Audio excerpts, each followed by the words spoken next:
Hello every one, അസ്സാം വലൈക്കും. Welcome back to my channel. അപ്പോൾ നമ്മുടെ ഫോർട്ട് കൊച്ചിയിൽ നടക്കുന്ന മുസ്രിസ് ബിനാലി അതിൽ ചെറിയൊരു വർക്ക്ഷോപ്പ്, ഞാൻ വർക്ക് ചെയ്യുന്ന സ്ഥലത്ത് നിന്ന് ഒരു വർക്ക്ഷോപ്പിന് എന്നെ വിട്ടതാണ് കേട്ടോ. അപ്പോൾ അവിടെ ഒട്ടും പരിചയമില്ലാത്ത കുറേ ആൾക്കാരുടെ ഇടയിൽ ഞാൻ കുറേയേറെ മണിക്കൂർ നിന്നിട്ട് ചെറിയൊരു വർക്ക്ഷോപ്പ് കണ്ടക്ട് ചെയ്തു. നല്ല രസമായിരുന്നു കേട്ടോ. ഒരു പരിചയമില്ല എന്നുള്ളത്, ആ ചെല്ലുന്ന ഒരു 10 മിനിറ്റ് സമയം മാത്രമേ നമുക്ക് പരിചയമില്ലാത്ത ആൾക്കാരുടെ ഇടയിൽ നിൽക്കുന്നു എന്നൊരു ഫീല് വരുള്ളൂ. അത് കഴിഞ്ഞാൽ പിന്നെ ബാക്കിയുള്ളവരൊക്കെ വളരെ ഫ്രണ്ട്ലി ആയിട്ടാണ് നമ്മളോട് ഇടപെടുന്നത്. നല്ല രസമായിരുന്നു കേട്ടോ. കുറച്ച് മണിക്കൂറുകൾ പോയതേ അറിഞ്ഞില്ല.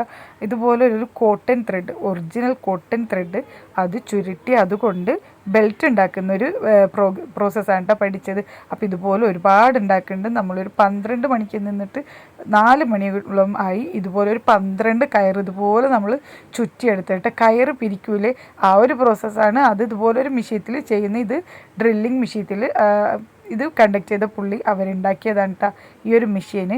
അപ്പോൾ ഇതുപോലെ നമ്മൾ ഒരുപാട് ഉണ്ടാക്കിയിട്ടുണ്ട്. അതിനുള്ള നൂലും സെറ്റ് ചെയ്തിട്ടുണ്ട്. പിന്നെ അത് ഈ പലകയൊക്കെ അയാൾ ഉണ്ടാക്കിയത് തന്നെയാണ്.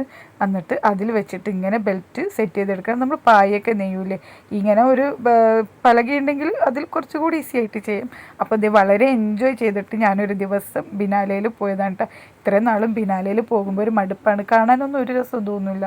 പക്ഷേ ഇത്തവണ എനിക്ക് വളരെ ഇഷ്ടമായി. ഇനിയും പോകണം എന്ന് തോന്നുന്നൊരു പ്രോഗ്രാമാണ്. ഞാൻ വർക്ക്ഷോപ്പിനൊക്കെ പോകുന്ന ആദ്യമായിട്ടാണ് കേട്ടോ.